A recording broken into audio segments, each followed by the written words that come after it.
Guinée, l'insécurité alimentaire touche plus de 21% des ménages et près d'un enfant sur 3 de moins de 5 ans souffre de malnutrition chronique. Ce phénomène s'explique notamment par un déficit en protéines animales, des revenus ruraux insuffisants et des inégalités persistantes, notamment à l'égard des femmes.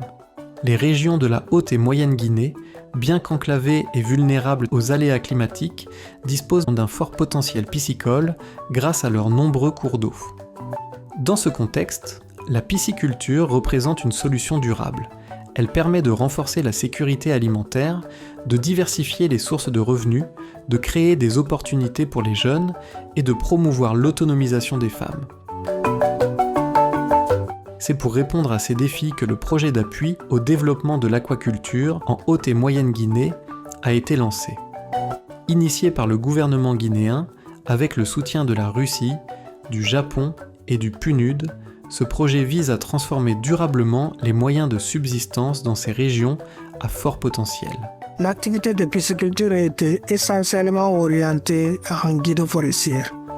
Donc de 2000 à 2011, tous les partenaires financiers qui ont accompagné le développement de cette activité ont orienté le financement dans la région forestière, qui était considérée être la région loin des côtes maritimes, où l'accès était difficile, la disponibilité faisait défaut.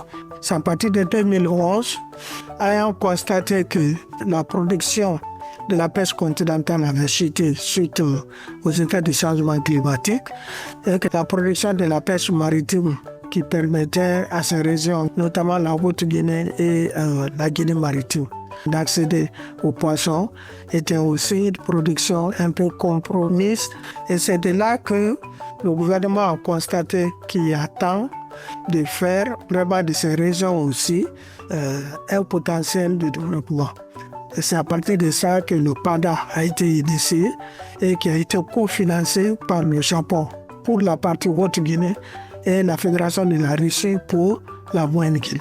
Grâce au soutien financier de la Fédération de Russie, la composante Moyenne-Guinée du projet d'appui au développement de l'aquaculture, PADA, mise en œuvre dans les préfectures de Mamou, d'Alaba, Pita et Labé, a permis la réalisation de nombreuses activités.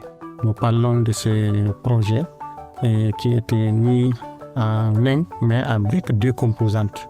La composante Moyenne-Guinée visait à renforcer les capacités de l'Agence nationale de l'aquaculture, qui est vraiment l'ancrage du projet, et aussi les autres acteurs du secteur. Dans le cadre du renforcement des capacités des parties prenantes, les ressources techniques et opérationnelles du personnel de l'Agence nationale de l'aquaculture de Guinée, ANAG, ainsi que des services déconcentrés du ministère des Pêches, de l'Aquaculture et de l'Économie maritime ont été considérablement renforcés. Avec le projet PADA, il y a eu des renforcements de capacités. Quelques ateliers de formation ont été organisés à Labé et à Kanka sur la gouvernance et surtout aussi en aménagement piscicole, en gestion piscicole et un peu sur la reproduction artificielle. Des partenaires du projet, à savoir les pisciculteurs, ont été invités dans le cadre du renforcement des capacités pour les apprendre comment former les comités de gestion des mares, par exemple à Kankan, et aussi des comités de gestion des étangs en Moyenne-Guinée. Nous avons eu des appuis par rapport à l'accompagnement des pisciculteurs dans l'empoisonnement toujours des sites piscicoles. Il y a un véhicule qui nous a été offert par le projet pour pouvoir accélérer l'empoisonnement de ces plans d'eau dans les différentes préfectures. Au total, ce sont 7222 personnes qui ont vu leurs compétences renforcées, dont 77% de femmes, témoignant de l'engagement du projet en faveur de l'inclusion et de l'autonomisation. Cette dynamique de renforcement des capacités ne s'est pas limitée au niveau national. Elle a également bénéficié de la coopération internationale, notamment à travers le partenariat stratégique avec l'Université d'Astrakhan en Russie. Il y a eu deux volets importants, notamment le premier c'était la formation. La formation, il y a eu vraiment une douzaine de manuels qui étaient faits en russe et en français et qui ont été enseignés en binôme entre les professeurs russes et les professeurs de l'Institut de médecine vétérinaire de Dalaba. Nous avons reçu des experts qui sont venus dans le cadre d'un protocole pour initier les acteurs privés et aussi les cadres de l'ANAC, plus l'université même de Dalaba, à des pratiques de fabrication d'aliments et aussi à des systèmes de production de semences améliorées. On a voulu voir une des contraintes qui est rencontrée dans la mise en œuvre du projet. Plus l'aquaculture est développée, plus il y a un besoin en nourriture.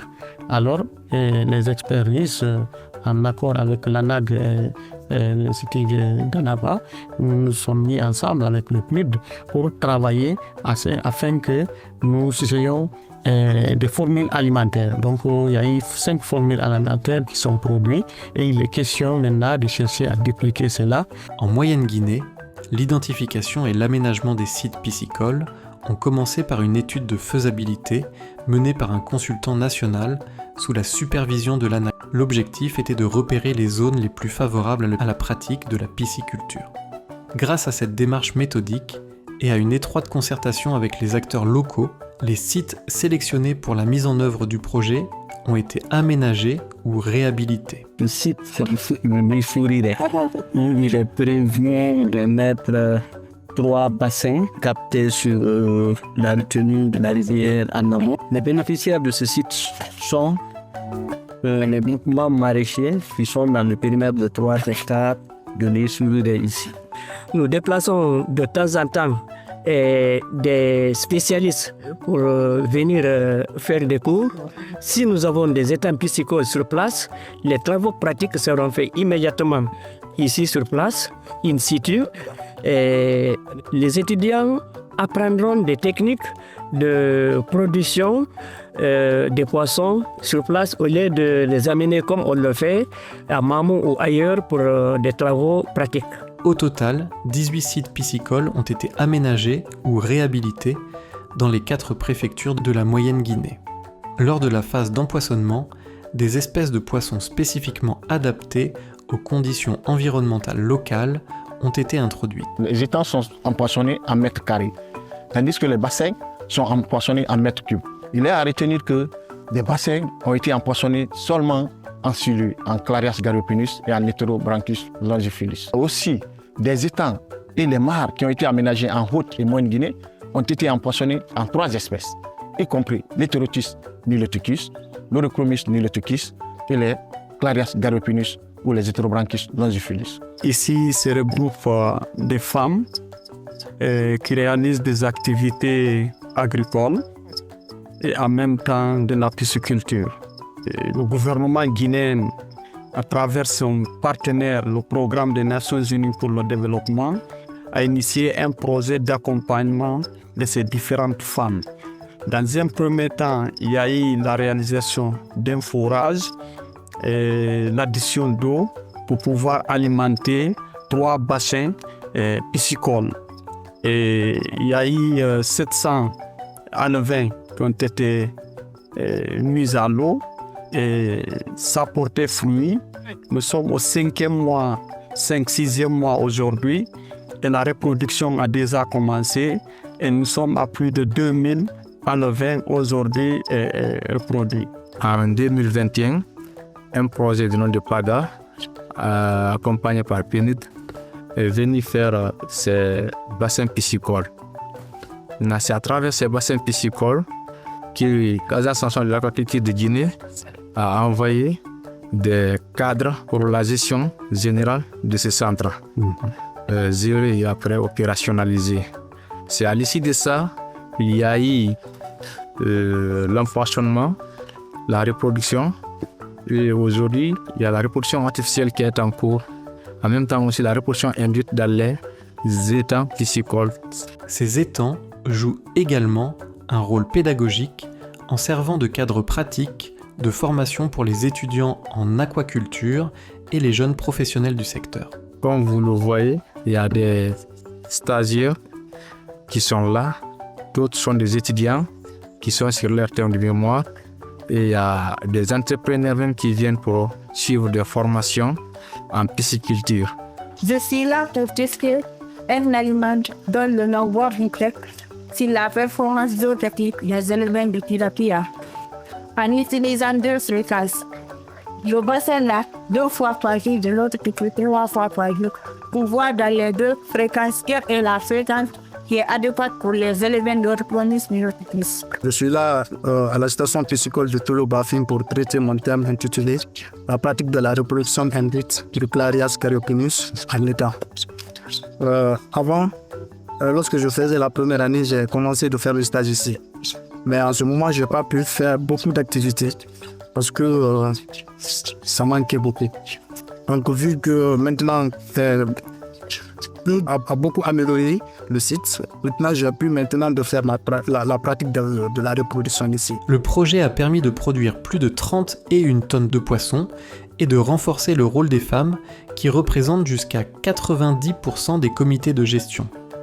Malgré les défis techniques rencontrés, les communautés ont su s'adapter grâce à l'appui de l'ANAG. Chaque région a ses caractéristiques. La Moyenne-Guinée a ses caractéristiques à part. C'est pas facile de rencontrer là-bas des cours d'eau pérennes où on peut avoir de l'eau en quantité et en qualité pendant toute l'année. Et en saison pluvieuse, il y a suffisamment d'eau. Ce qui nous a causé d'énormes problèmes un peu dans la mise en œuvre des activités du projet où les bassins des étangs piscicoles ont été construits, mais avec l'arrivée d'eau, certains barrages ont cédé. Nous avons rencontré des cas sur des sites de Dlabé, sur les sites aussi de Pita et à Mamou. Ce sont des contraintes, par exemple, que nous avons rencontrées. C'est pour cela, maintenant, connaissant ces réalités du terrain, il y a des mesures préalables qu'on doit maintenant essayer de prendre et pouvoir contrecarrer un peu ces contraintes dans la mise en œuvre de nos étangs piscicoles. Aujourd'hui, l'Agence nationale de l'aquaculture de Guinée, ANAG, joue un rôle clé dans la pérennisation des acquis et la structuration de la filière, faisant de l'aquaculture un levier durable de sécurité alimentaire et d'autonomisation en Moyenne-Guinée. C'est le moment pour nous de remercier le peuple japonais et aussi la Fédération de la Russie pour avoir permis à l'ANAG de réaliser ces actions pilotes dans ces 2 régions. L'aquaculture représente l'alternative d'approvisionnement des populations en poissons et à long terme. Et qui parle d'alternative parle vraiment d'extension. Donc l'ambition elle est grande, elle est déclinée dans notre plan stratégique Vision 2040 qui consiste à produire aujourd'hui 100 000 tonnes. Nous sommes à 7 000 tonnes. Et donc chaque 5 ans doit être pour nous l'opportunité d'améliorer cette production.